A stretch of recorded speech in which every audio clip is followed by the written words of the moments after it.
محمدًا عبده ورسوله وصفيه وخليله صلى الله عليه وسلم وعلى آله وصحبه ومن سار على نهجه إلى يوم الدين أما بعد. Ma'asyiral muslimin wal muslimat, jamaah salat maghrib dan jamaah pengajian yang semoga senantiasa mendapatkan limpahan taufik, hidayah, kasih sayang, ampunan serta perlindungan dari Allah Subhanahu wa taala. Pada kesempatan ba'da maghrib ini kita luangkan sejenak waktu kita untuk duduk bersama, mengkaji dan mentadabburi serta berupaya mengambil hikmah dan pelajaran dari ayat-ayat Allah Subhanahu wa taala dan hadis-hadis Rasulullah sallallahu alaihi wasallam yang kita harapkan dapat menjadi panduan bagi kita di dalam menyikapi berbagai macam persoalan kehidupan, sehingga persoalan apapun yang kita hadapi kita senantiasa mendapatkan keridhaan Allah Subhanahu wa taala dan di penghujungnya kita mendapatkan keselamatan dan kebahagiaan. Nabi kita Muhammad sallallahu alaihi wasallam bersabda, "Ajaban li amril mu'min, inna amrahu kullahu khair." Sungguh sangat mengagumkan perkara dan urusan orang-orang beriman. Dari mana sisi kekaguman perkara mereka? Rasulullah mengatakan, inna amrahu kullahu khair. Sesungguhnya setiap urusan orang-orang beriman itu baik semuanya. Kenapa demikian, ma'asyiral muslimin? Karena setiap perkara disikapi oleh orang-orang beriman sesuai dengan tuntunan Al-Quran dan Sunnah Rasulullah sallallahu alaihi wasallam. Maka mereka pun senantiasa memperoleh kebaikan, apapun perkara itu. Maka Rasulullah sallallahu alaihi wasallam bersabda, "In asabahu sarra'u syakar fakana khairan lahu." Orang beriman itu jika memperoleh kelapangan, jika mendapatkan kesenangan, maka dia akan menyikapinya dengan kesyukuran, sehingga kesyukuran terhadap kelapangan dan kesenangan itulah yang membuat mereka mendapatkan kebaikan.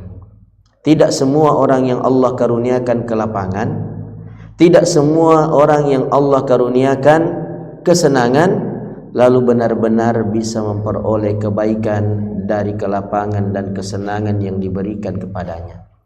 Betapa banyak orang-orang yang justru mendapatkan keburukan, malapetaka dari kesenangan yang Allah berikan kepadanya. Bahkan ma'asyiral muslimin, terkadang kesenangan demi kesenangan ketika dia telah berlimpah ruah menjadi awal petaka bagi seseorang tanpa ia sadari. Makanya di dalam Al-Quran pada surah Al-Isra Allah Subhanahu wa ta'ala mengingatkan hal tersebut. Wa idza aradna an nuhlika qaryatan amarna mutrafiha fafasaqu fiha fahaqqa 'alaiha al-qawlu fadammarnaha tadmira. Wa idza aradna, kata Allah, dan apabila kami menghendaki an nuhlika qaryatan, untuk membinasakan, untuk menghancurkan suatu penduduk negeri, amarna mutrafiha, maka kami akan memerintahkan kepada orang-orang yang diberikan kelapangan, orang-orang yang diberikan kesenangan, orang-orang kaya, diperintahkan untuk taat dan patuh kepada Allah. Pada kalimat amarna mutrafiha, kalau kita buka umpamanya tafsir Al-Imam Al-Baghawi ya. Nah, sebenarnya di situ ada 3 qiraah, ada 3 bacaan. Yang pertama, dan ini adalah merupakan bacaan yang umum yang sering kita dengarkan adalah amarna mutrafiha, yang artinya kami memerintahkan kepada orang-orang kaya, orang-orang yang bergelimangan kesenangan atau bergelimang kesenangan untuk taat. Ada juga bacaan yang lain di mana maknanya berbeda, tetapi intinya sama, bahwa dia itu adalah merupakan penyebab kerusakan, kehancuran suatu kaum di suatu negeri, yaitu dengan mentasydidkan mim, amarna mutrafiha, yaitu kami kuasakan atas mereka orang-orang kaya. Jadi yang berkuasa di negeri itu berdasarkan pada kekayaan, dan orang-orang yang memperoleh kekuasaan berdasarkan hanya dengan kekayaan yang dimilikinya, umumnya menggunakan kekuasaan dan harta itu untuk bersenang-senang dalam kemaksiatan saja. Atau ada bacaan yang ketiga, yaitu dengan memanjangkan alif, amarna mutrafiha. Amarna artinya aksarna mutrafiha, yang bermakna kami akan memperbanyak orang-orang kaya. Artinya kesejahteraan meningkat di suatu negeri. Jadi kalau kita melihat kemakmuran itu meningkat di suatu negeri, tidak dibarengi dengan peningkatan ketaatan kepada Allah, maka hati-hati. Boleh jadi kemakmuran itu menjadi awal malapetaka bagi penduduk negeri tersebut. Fafasaqu fiha, maka mereka-mereka orang-orang kaya yang diperintahkan untuk taat kepada Allah dengan kekayaan yang dimilikinya justru melakukan kefasikan, dosa-dosa dan kemaksiatan. Itu para pejabat, pemerintah yang diangkat berdasarkan kekayaannya, justru dengan kekuasaan dan kekayaan itu dia melakukan kemaksiatan. Orang-orang kaya yang banyak itu justru melakukan kemaksiatan di negeri itu. Fahaqqa 'alaihal qaul, maka pantas, maka layak bagi mereka untuk mendapatkan ketetapan kami. Kata Allah, fadammarnaha tadmira, maka setelah itu Allah pun menghancurkan negeri itu sehancur-hancurnya. Subhanallah. Maka ma'asyiral muslimin yang dirahmati Allah Subhanahu wa taala,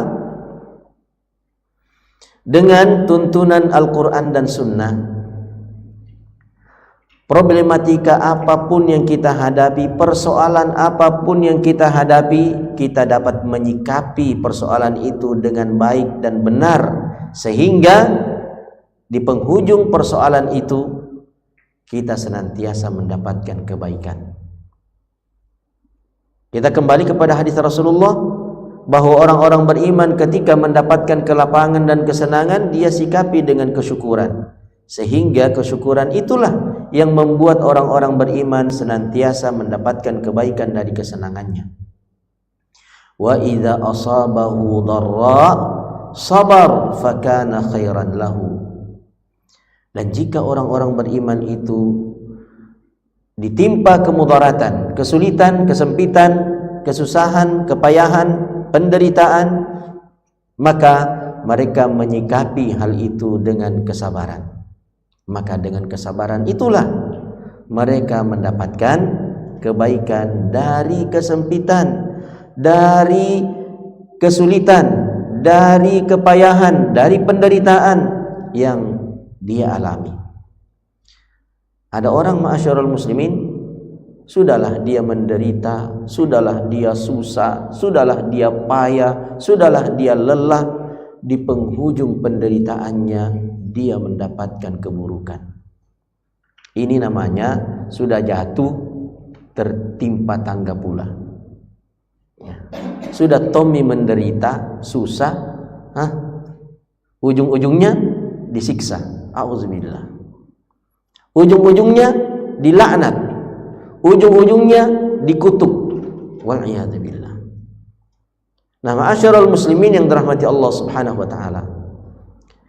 Salah satu di antara tuntunan Al-Qur'an dan sunnah Rasulullah sallallahu alaihi wasallam yang tak boleh disepelekan, apalagi sampai ditinggalkan oleh orang-orang beriman adalah al-amru bil ma'rufi wan nahyu 'anil munkar. Semangat untuk mengajak orang-orang pada kebaikan dan semangat yang sama untuk mencegah, melarang orang-orang dari perbuatan mungkar. Jadi bukan hanya sekedar amar ma'ruf lalu mengabaikan sisi yang lain, nahi mungkar. Nah, itu belum sempurna ma'asyiral muslimin.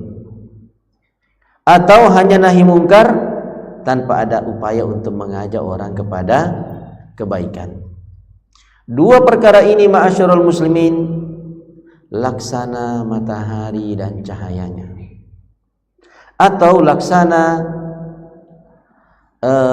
mata uang, ya.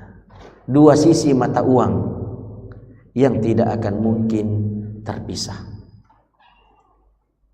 Dia harus seiring sejalan sepanjang kehidupan seseorang, berupaya mengajak kepada kebaikan dan pada saat yang sama berupaya mencegah dari kemungkaran. Ma'asyiral muslimin yang dirahmati Allah Subhanahu wa taala, banyak sekali ayat-ayat di dalam Al-Qur'an yang menunjukkan perintah tersebut. Ada di dalam surah Ali Imran ayat 104. Ada dalam surah Ali Imran juga ayat 110.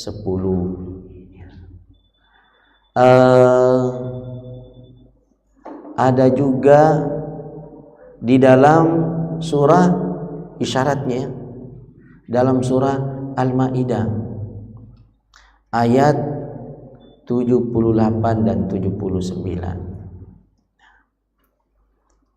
Coba kita lihat terlebih dahulu pada surah Ali Imran ayat 104. Kira-kira apa yang Allah Subhanahu wa taala sampaikan kepada umat manusia, khususnya kepada orang-orang beriman yang terdapat pada ayat tersebut? Ada yang bisa bacakan untuk kita? Ada yang bisa baca? Ali Imran ayat 104. Fadhal. A'udzu billahi minasyaitonir rajim. Wal takum minkum ummatun yad'una ilal khairi wa ya'muruna bil ma'ruf wa ya'muruna bil ma'ruf wa yanhauna 'anil munkar wa ulaika humul muflihun. Baik. Ada artinya di situ? Barakallahu fiik. Dan hendaklah di antara kalian ada segolongan orang yang menyeru kepada kebajikan, menyuruh berbuat yang ma'ruf dan mencegah dari yang munkar, dan mereka itulah orang-orang yang beruntung. Hendaklah ada orang-orang di antara kalian. Ini adalah anjuran yang sifatnya perintah. Anjuran yang sifatnya perintah. Wal takum, hendaklah. Artinya ini adalah perintah dari Allah Subhanahu wa taala agar pada umat ini ada kelompok yang tugasnya secara khusus mengajak manusia kepada kebaikan dan mencegah mereka dari kemungkaran.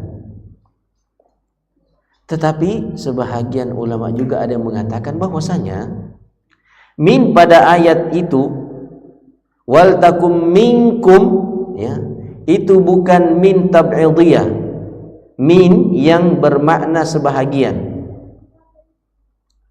tetapi min di situ adalah mausulah, Sehingga maknanya hendaklah kalian menjadi, kalian berarti semuanya tanpa kecuali, hendaklah kalian semuanya menjadi umat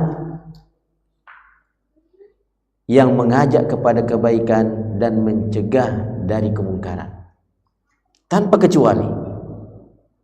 Nah, ma'asyiral muslimin yang dirahmati Allah Subhanahu wa taala, kalau kita mengatakan bahwa perintah ini ditujukan kepada seluruh umat Muhammad sallallahu alaihi wasallam tanpa kecuali, lelaki dan wanita, tua dan muda, terpelajar dan non terpelajar, kaya dan miskin, pejabat dan rakyat jelata, bahwa mereka haruslah menjadi satu bagian yang utuh di dalam menegakkan amar ma'ruf nahi mungkar dalam kehidupan mereka. Ini persis sejalan ma'asyiral muslimin dengan sifat yang Allah kabarkan terkait dengan orang-orang beriman yang terdapat dalam surah At-Taubah ayat 71. Ya. Sifat yang bagaimana itu yang Allah Subhanahu wa taala sebutkan bagi orang-orang beriman lelaki dan wanita yang terdapat pada surah At-Taubah ayat ke-71 itu. Ada yang bisa bacakan? Fadhal.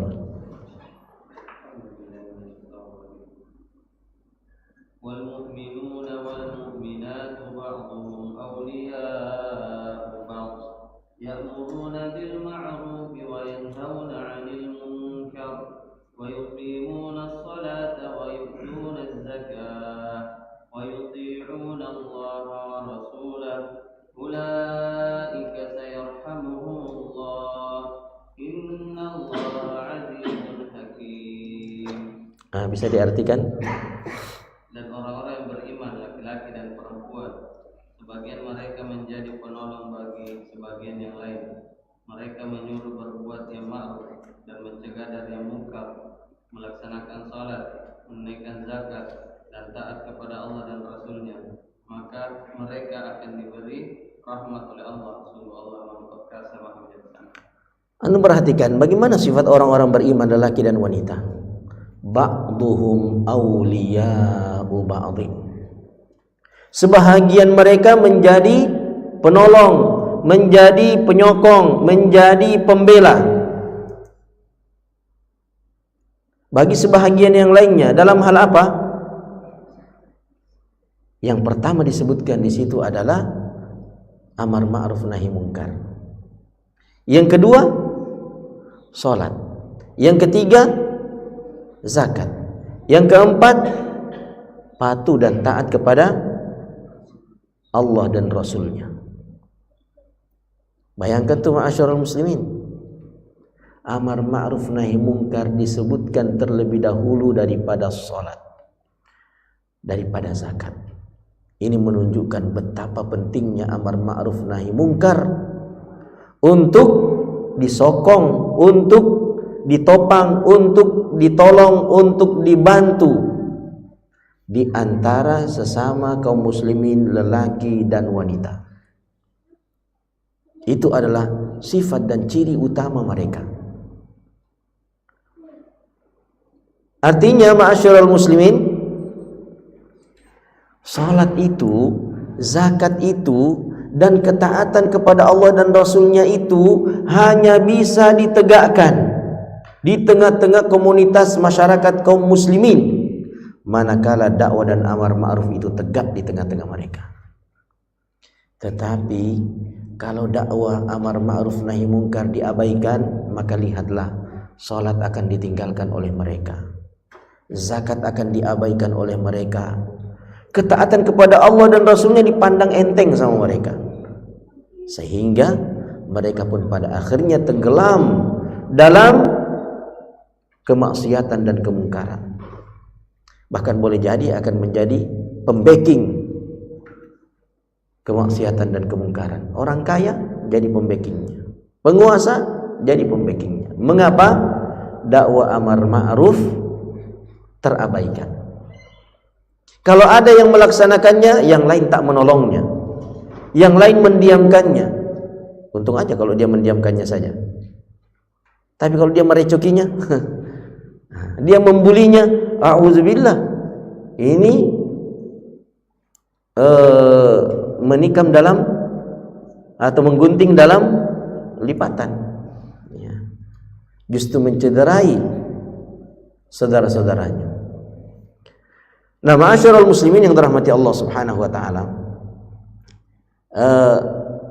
makna wal takum minkum kalau dijadikan dia itu min mausulah, ya, yang bermakna seluruh kaum muslimin itu haruslah menjadi umat yang mengajak kepada kebaikan dan mencegah dari kemungkaran.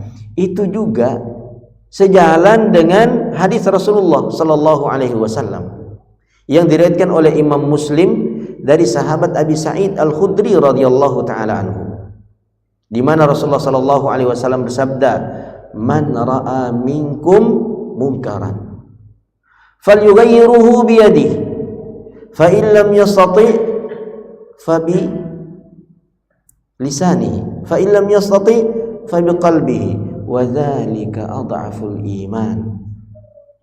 Siapa saja di antara kalian yang melihat kemungkaran, maka hendaklah dia merubah kemungkaran itu dengan tangannya. Jika ia tidak mampu, maka dengan lisannya. Jika ia tidak mampu, maka dengan hatinya. Dan itu adalah tanda lemahnya iman. Ma'asyiral muslimin, mari kita perhatikan sejenak hadis Rasulullah sallallahu alaihi wasallam ini, yang menjadi panduan bagi setiap orang-orang beriman di dalam menyikapi kemungkaran yang boleh jadi terjadi di dekatnya, sehingga ia dapat melihat dengan matanya, atau terjadi jauh dari tempat tinggalnya, namun ia mendapatkan berita tentangnya. Ya. Bagaimana menyikapinya? Man ra'a minkum, ra'a di situ ada dua maknanya. Yang pertama, ra'a ru'yatal basar. Ra'a ru'yatal basar, melihat dengan penglihatan mata. Berarti dia ada di tempat itu. Wajib bagi dia untuk mengingkari kemungkaran atau mencegah kemungkaran itu, karena dia ada di situ dan dia melihatnya. Yang kedua, ra'a ru'yatal basira, dia melihat dengan penglihatan basira, ilmu. Ada informasi akurat diberitakan kepadanya bahwa telah terjadi kemungkaran, dan benar-benar itu adalah kemungkaran. Dia tahu bahwa itu adalah kemungkaran berdasarkan dengan basirah yang dimilikinya. Maka dia juga harus mengingkari. Para ulama barangkali tidak berada di lokasi terjadinya kemungkaran, tapi orang-orang menceritakan kepada para ulama, menyampaikan kepada para ulama. Mungkin ulamanya ada di pondok, ada di masjid, ya kan? Dia tidak berada pada tempat-tempat kemaksiatan yang terjadi kemaksiatan di sana. Maka dia tidak bisa melihat dengan matanya secara langsung, tapi sampai kepadanya ilmu tentang kemaksiatan itu, dan dia memiliki basirah, pengetahuan tentang perkara itu adalah mungkar. Maka ulama itu juga wajib mengingkarinya dengan tangan atau merubahnya dengan tangan. Nah, merubah kemungkaran dengan tangan juga ada dua maknanya. Makna pertama, tangan secara fisik. Kita ambil tuh tangannya, kita hentikan dengan tangan kita. Dan makna yang kedua, dan ini lebih dahsyat efeknya, lebih cepat efeknya, adalah tangan bermakna kekuasaan dan kewenangan. Nah, ini lebih hebat ini ma'asyiral muslimin, efeknya lebih cepat, lebih instan, dan lebih lama. Kalau seseorang menggunakan kekuasaannya, menggunakan kewenangannya untuk menghentikan kemungkaran. Satu tanda tangan wali kota, satu tanda tangan gubernur, satu tanda tangan presiden, itu lebih efektif menghentikan kemungkaran daripada 1 juta ceramahnya ulama. Ulama sudah berbusa-busa mulutnya, 1 juta kali dia menyampaikan hal itu untuk menghentikannya, belum tentu berhenti. Tapi 1 kali tanda tangan wali kota, 1 kali tanda tangan gubernur, 1 kali tanda tangan presiden, berhenti seketika itu juga. Subhanallah. Begitu hebatnya kekuatan, kekuasaan dan kewenangan. Oleh karenanya ma'asyiral muslimin, orang-orang beriman karena mengetahui dahsyatnya dan efektifnya kekuasaan itu dalam menghentikan kemungkaran, dia tidak boleh memberikan kekuasaan itu kecuali kepada orang-orang beriman saja, agar kekuasaan itu tidak dimanfaatkan di dalam keburukan. Sebab jika pemegang dan pengendali kekuasaan dan kewenangan itu tidak memiliki iman, apa yang terjadi? Dia akan gunakan kekuasaan dan kewenangannya untuk menyuburkan kemaksiatan di negeri itu, sehingga negeri itu pun pada akhirnya menjadi hancur, dibinasakan oleh Allah Subhanahu wa taala. Nah, ma'asyiral muslimin yang dirahmati Allah Subhanahu wa taala, ketika umat ini mengabaikan perkara amar ma'ruf nahi mungkar, apa yang terjadi? Yang terjadi adalah bahwa umat ini akan menghadapi gelombang kerusakan, malapetaka yang boleh jadi akan membinasakan mereka secara keseluruhan, termasuk orang-orang baik di dalamnya. Antum buka surah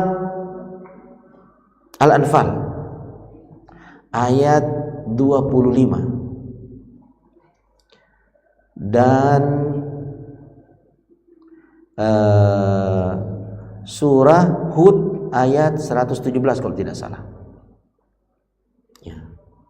Kita ke surah apa tadi? Al-Anfal ayat 25 dulu. Nah, silakan.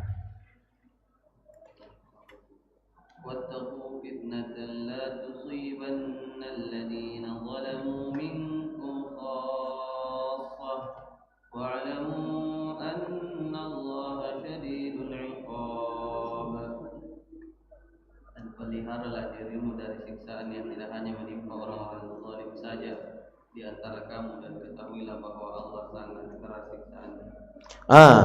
Dan takutlah kalian kepada suatu fitnah, malapetaka, bencana yang tidak hanya menimpa orang-orang zalim di antara kalian. Berarti orang yang tidak zalim kena juga? Ya iyalah, kena juga. Kok bisa kena juga? Karena orang-orang soleh itu diam, tidak melakukan upaya-upaya di dalam menghentikan kemungkaran yang dilakukan oleh orang-orang zalim di sekelilingnya, maka dia kena juga. Maka takutlah kalian, kata Allah, pada bencana dan malapetaka yang tidak hanya menimpa orang zalim ketika bencana itu tiba, dia akan menggilas dan menggulung hatta orang-orang soleh di kalangan mereka. Nah, bagaimana menyelamatkan ini ma'asyiral muslimin? Orang-orang soleh itu nggak boleh apatis, nggak boleh diam, nggak boleh cuek, nggak boleh sama sekali. Sebab kepedulian mereka, kepedulian orang-orang soleh inilah yang membuat negeri itu aman dan terlindungi. Kepedulian mereka di dalam menghentikan kemungkaran, meskipun hanya dengan lisan. Kalau mereka tidak memiliki kewenangan dan kekuasaan, nasihati, ngomong, sampaikan. Ya. Nah, kita nyebranglah ke surah Hud ayat berapa tadi? 117. Ya. Fadhal. Wa ma kana rabbuka liyuhlikal qura bi dhulmin wa ahluha muslihun. Artinya? Dan Tuhanmu tidak akan membinasakan negeri-negeri secara zalim selama penduduknya orang-orang yang berbuat kebaikan. Muslihun itu beda dengan salihun. Salihun orang-orang saleh yang melakukan kebaikan. Kalau muslihun, orang-orang yang melakukan bukan hanya kebaikan tetapi perbaikan. Salihun fi nafsihi, muslihun li ghairihi. Dia saleh, berbuat baik untuk dirinya. Salat dia itu untuk dirinya, ya kan? Puasa dia itu untuk dirinya, mengaji dia itu untuk dirinya. Tetapi orang muslih, dia tidak hanya peduli kepada dirinya sendiri dalam kebaikan, tapi dia juga memiliki kepedulian kepada orang lain untuk merasakan kebaikan yang sama. Maka ketika dia pergi sholat, dia ajak orang lain yang mampu dia ajak untuk sholat bersamanya. Penuh masjid. Tapi karena orang-orang yang sholat ini tidak lagi mengajak bahkan anaknya sendiri, sepilah masjidnya. Iya enggak? Sepi masjid.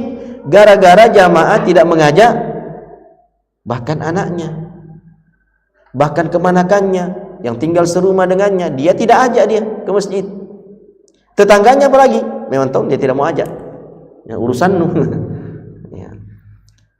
Maka semakin hari semakin sepi masjid, karena yang mau mengajak orang ke masjid tidak ada. Yang menua di masjid banyak, tua dia di masjid. Ya, lihat itu saf-saf pertama itu orang-orang tua kasih. Tapi orang tua ini karena dia tidak peduli dengan cucunya, dulu dia tidak peduli dengan anak-anak, maka anak dan cucunya tidak menjadi jamaah masjid. Terlalu lama ia menelantarkan anak-anaknya. Padahal kalau kita buka surah apa itu, surah Toha ayat 132. Surah Toha ayat 132. Itu terkait dengan perintah sholat tuh, atau memerintahkan sholat tuh. Ya, jangan kita cuma sholat sendiri, ya, peduli dengan diri sendiri dalam hal menggapai kebaikan sholat, lalu enggak peduli dengan keluarga sendiri, anak sendiri. Ya, fadhal, bisa dibacakan?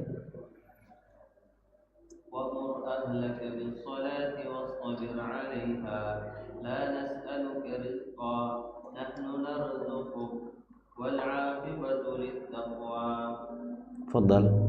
Dan perintahkanlah keluargamu melaksanakan salat dan sabarlah dalam mengerjakannya. Kami tidak meminta rezeki kepadamu, kamilah yang memberikan rezeki kepadamu, dan akibat yang baik di akhirat adalah bagi orang-orang yang bertakwa.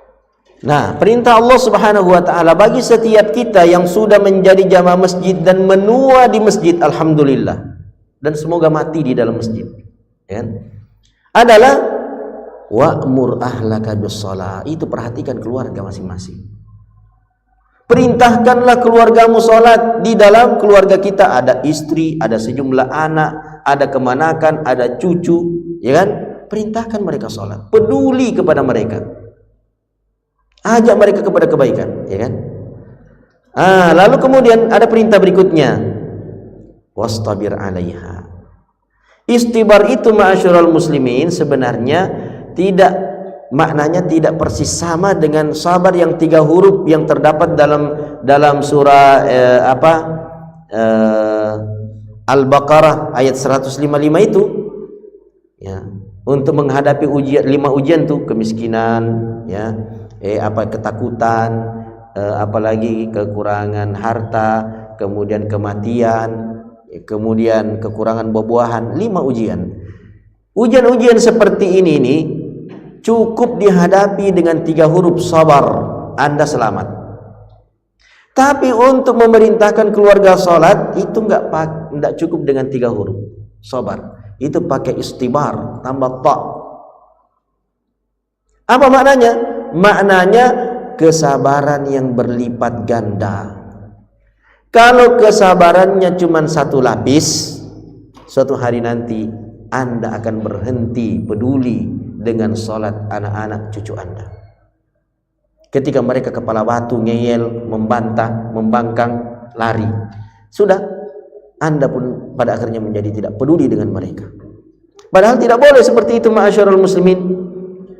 Sekalipun mereka ngeyel, kepala batu, membantah, sebelum mereka dikutuk sama Allah Subhanahu wa taala, ya, berada di tengah gelombang itu. Lihat Nabi siapa? Nabi Nuh alaihissalam, anaknya itu sudah mau tenggelam itu. Dia masih nasihati anaknya. Tidak berhenti dinasihati. Ya anak kita alhamdulillah, ya kan? Teman-teman kita yang punya anak ini, cucu-cucu ini, alhamdulillah mereka belum sedang mengap-mengap, ya, ditenggelamkan oleh Allah, belum.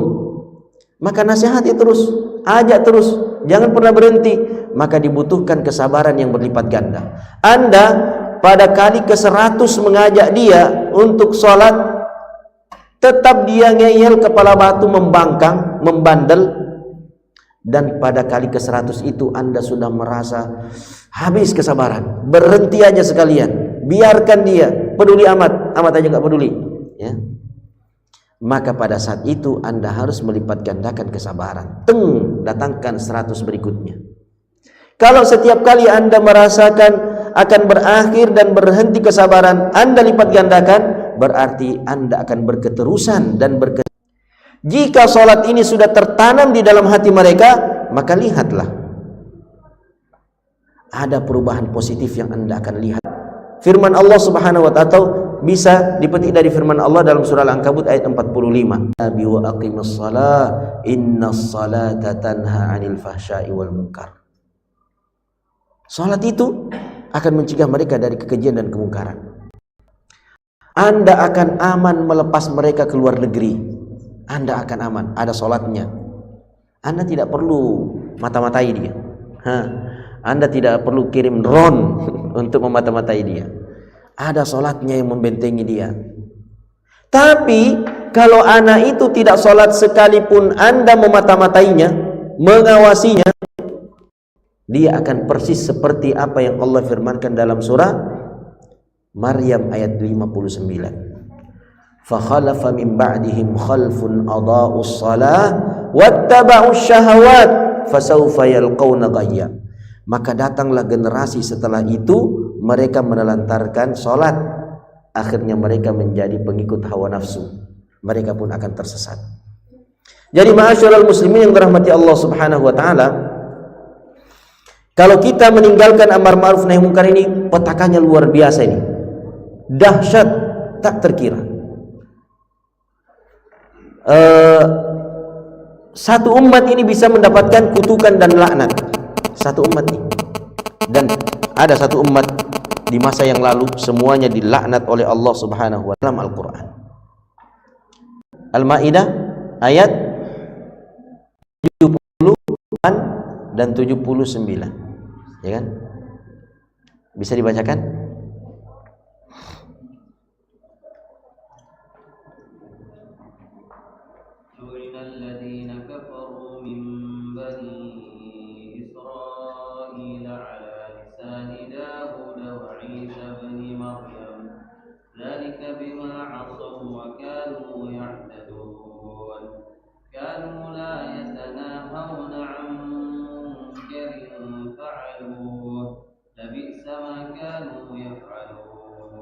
Ya, artinya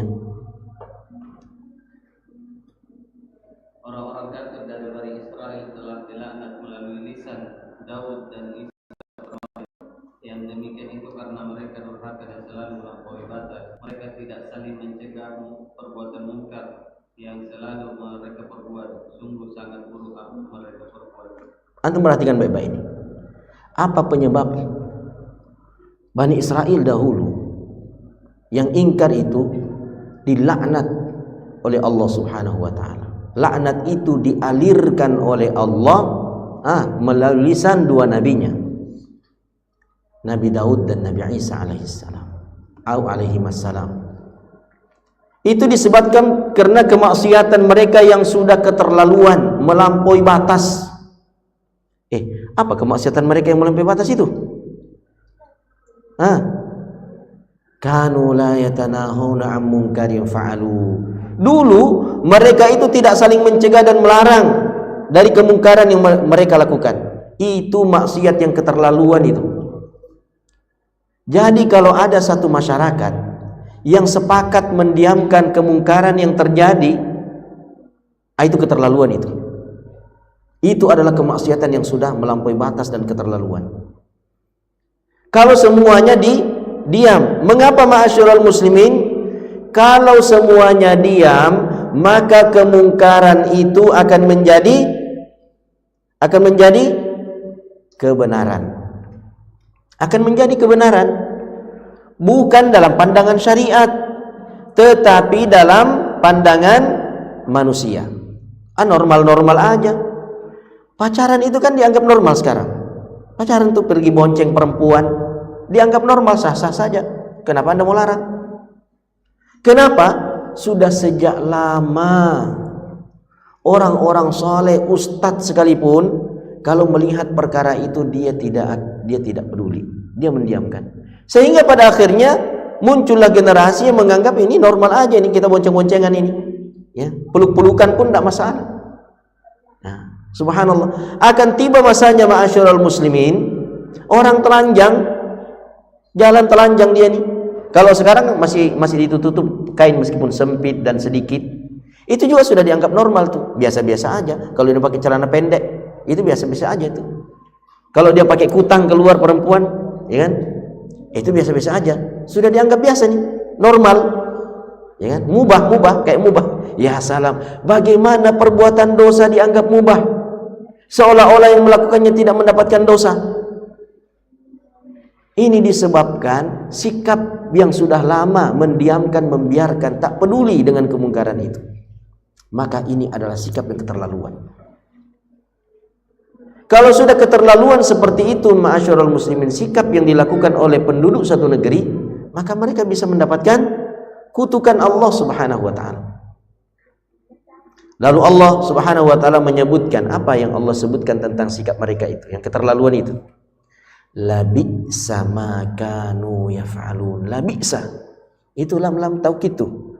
Sungguh buruklah, sungguh nistalah apa yang mereka lakukan itu. Apa? Perbuatan apa yang nista? Hah?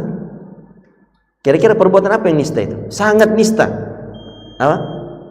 Tidak saling mencegah dari kemungkaran. Itu adalah perbuatan yang sungguh nista. Nah, ini bahayanya ma'asyiral muslimin, kalau kita tidak menegakkan dakwah amar ma'ruf nahi munkar, selain kita mendapatkan laknat kutukan Allah Subhanahu wa taala, efek sosialnya itu bahaya.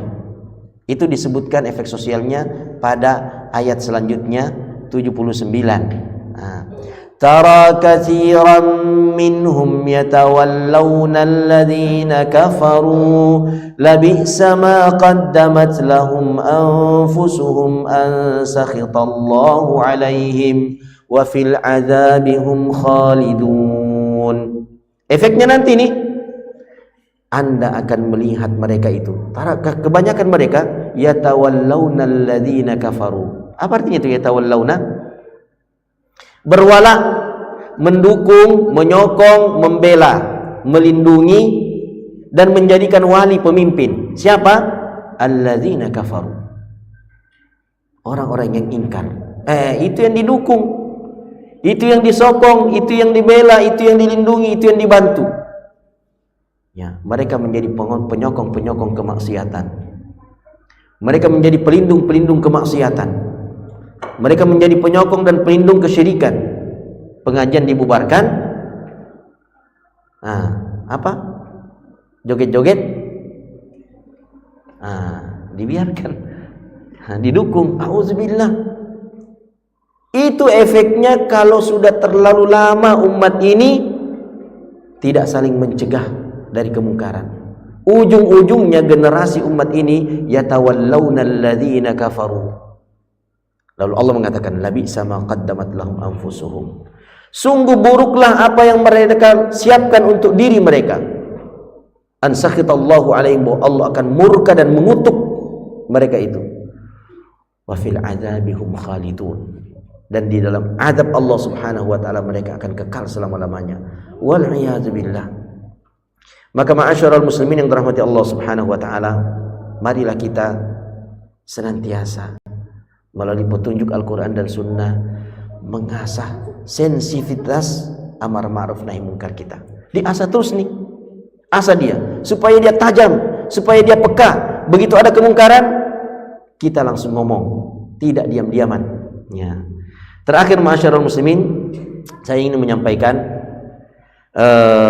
hadis Rasulullah sallallahu alaihi wasallam. Ini hadisnya sahih, diriwayatkan oleh Al-Imam Ibnu Majah dari sahabat Ibnu Umar radhiyallahu taala anhuma. Suatu hari Rasulullah sallallahu alaihi wasallam mendatangi sekumpulan sahabat-sahabatnya kaum Muhajirin.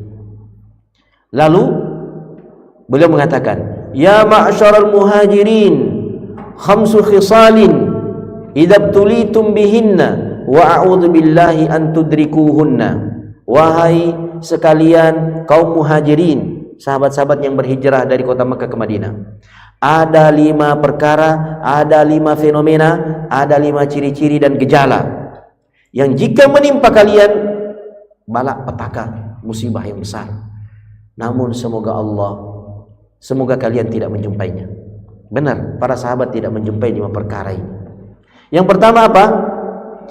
Lam tadhharil fahishatu fi qaumin qattun hatta yu'linu biha illa fashat fihim at-ta'un wal awja'u allati lam yakun madat fi aslafihim alladhina madaw. Tidaklah fahisyah, kekejian, zina dan mukaddimah-mukaddimah pendahulu-pendahulunya. Kan zina itu tidak serta-merta terjadi begitu saja tanpa pendahulu-pendahulunya. Pendahulunya itu, ma'asyiral muslimin, itu dimulai dengan memanjakan mata melihat aurat wanita. Dan memanjakan mata melihat aurat wanita itu dimulai dengan wanita-wanita itu sendiri yang selalu keluar rumah memamerkan auratnya dan tidak dicegah oleh para walinya. Itu mulanya. Maka terjadilah perzinahan. Makanya di dalam Al-Quran surah An-Nur ayat berapa? 31 ya, 32. Perintahnya kan kepada orang-orang beriman, "Qul lil mu'minina yaghuddu min absarihim wa yahfadhu furujahum." Katakan kepada lelaki-lelaki beriman agar mereka menundukkan pandangannya dan menjaga kemaluannya. Apa hubungannya menjaga pandangan dengan menjaga kemaluan? Menundukkan pandangan dengan menjaga kemaluan, hubungannya sangat erat. Orang yang memanjakan matanya, jelalatan, melotot melihat aurat wanita, maka dia akan mengalami kesulitan yang payah untuk menjaga kemaluannya, rentan untuk terjebak dalam perzinahan. Maka ma'asyiral muslimin, ketika merebak ini zina dan mukaddimah-mukaddimahnya, apa yang terjadi? Allah mengatakan, "Fashat fihimut ta'un." Akan tersebar penyakit-penyakit menular mematikan di tengah-tengah mereka. Serta penyakit-penyakit yang belum pernah ada sebelumnya di generasi terdahulu mereka. Wah, ini penyakit sakit kepala ini sudah banyak namanya, ya kan? Dan sudah ada yang mematikan. Wal'iyazubillah. Ya, ini diakibatkan ternyata bukan hanya sekedar virus belaka, tetapi dimulai dengan penyebaran zina. Kemudian yang kedua, Rasulullah sallallahu alaihi wasallam mengatakan, walam yanqusul mikyala wal mizana illa ukhidhu bis sinin wa shiddatil mu'nati alaihim wa shiddatil mu'nati wa jawri sultani alaihim. Tidaklah mereka mengurangi timbangan dan takaran kecuali Allah akan timpakan 3. Yang pertama, ukhidhu bis sinin, mereka akan kena tahun-tahun paceklik. Wa syiddatil mu'na, susah mendapatkan penghasilan, biaya hidup. Dan yang ketiga, kezaliman penguasa atas mereka. Itu diakibatkan oleh apa? Kecurangan di dalam transaksi jual beli. Kenapa ini banyak terjadi kecurangan? Karena orang-orang sudah tak peduli. Tidak ada yang menasihat, kurang timbangan tak ini, tidak boleh. Ya sudah, terima aja kalau kurang timbangannya, ya. Semua orang diam meskipun dia tahu bahwa ini kurang timbangannya, didiamkan. Dan begitulah seterusnya pada transaksi-transaksi yang lain. Ma'asyiral muslimin, hari ini nih, transaksi di dunia ini dilakukan oleh manusia tidak hanya di pasar, ya enggak? Tidak hanya di toko. Transaksi itu sudah dilakukan, jual-jualan itu sudah dilakukan sampai di bilik tempat tidur mereka, ya kan? Semestinya dengan lancarnya transaksi di antara manusia, di pasar, di toko, bahkan di dalam kamar mandi sekalipun masih bisa transaksi, itu semestinya membuat penghasilan semua orang menjadi banyak, ya. Penghidupan menjadi mudah. Tapi kenyataannya bagaimana? Masih susah. Masih susah. Masih susah dapat penghasilan. Masih susah ya. Untuk ukuran orang banyak, masih susah? Masih susah. Semestinya tidak boleh susah, karena perdagangan sudah semakin mudah dan lancar. Ya, tapi orang makin susah hidupnya. Ini diakibatkan oleh apa? Kecurangan. Yang ketiga, ma'asyiral muslimin, walam yamna'u zakata amwalihim illa muni'ul qatra walaulal bahaim lam yumtaru. Dan tidaklah orang-orang kaya itu menahan harta zakat mereka kecuali Allah akan menahan keberkahan hujan atas mereka. Seandainya bukan karena binatang, Allah tidak akan turunkan meskipun setetes hujan. Ma'asyiral muslimin, hujan itu sebenarnya membawa keberkahan. Tapi sekarang hujan turun, penyakit menyebar. Hujan turun, tanaman menjadi mati, tidak subur. Hujan turun, kampung tenggelam. Subhanallah, gunung longsor. Mengapa? Airnya turun, keberkahannya tertahan di langit. Ini disebabkan oleh orang-orang kaya yang menahan hartanya. Yang ke berapa lagi? Yang keempat, walam yanqudu ahdallahi wa ahda rasulih illa sallatallahu alaihim aduwwahum min ghairihim fayakhudhu bima fi aydihim. Tidaklah mereka itu memutuskan perjanjiannya kepada Allah dan Rasulnya, kecuali pasti Allah akan mendatangkan musuh-musuh mereka selain daripada mereka, orang-orang asing, ya, yang akan menjarah dan mengambil apa saja yang mereka miliki, sampai apa yang mereka genggam di tangannya diambil juga, ma'asyiral muslim. Yang di gunung, yang di lembah, yang di lautan diambil semuanya karena belum ada dalam genggaman kita. Yang ada dalam genggaman kita juga diambil sama mereka. Allah kuasakan atas negeri itu orang-orang asing yang akan menjarah semua milik mereka. Apa akibatnya ini? Akibat dari memutuskan perjanjian dengan Allah dan Rasulnya. Apa perjanjian kita? Kita dijadikan khalifah di muka bumi ini untuk menjalankan amar ma'ruf nahi mungkar, tapi kita sudah putuskan itu dengan Allah Subhanahu wa taala dan Rasul. Yang kelima terakhir, ma'asyiral muslimin, adalah walam yahkum a'immatuhum bi kitabillah walam yataharraw bima anzalallah illa ja'alallahu ba'sahum bainahum. Tidaklah para pejabat pemimpin mereka itu menetapkan hukum sesuai dengan apa yang ditetapkan oleh Allah, dan mereka tidak berupaya untuk memilih apa yang diturunkan oleh Allah, kecuali Allah akan menjadikan perselisihan dan pertikaian sesama mereka. Masing-masing pejabat A dan B bertengkar, berselisih, saling mengadu, saling melapor, saling memenjarakan. Pejabat-pejabat politik begitu juga kelakuannya. Ternyata di sekolah-sekolah antara sesama guru begitu juga kelakuannya, antara sesama murid dan guru begitu juga kelakuannya, saling menzalimi dan berselisih di antara mereka. Masuk dalam kehidupan rumah tangga antara suami istri, antara anak dan orang tua, begitu juga kelakuannya. Subhanallah, perselisihan akan semakin banyak timbul di tengah-tengah mereka. Mengapa? Karena ketetapan Allah Subhanahu wa taala tidak dijalankan.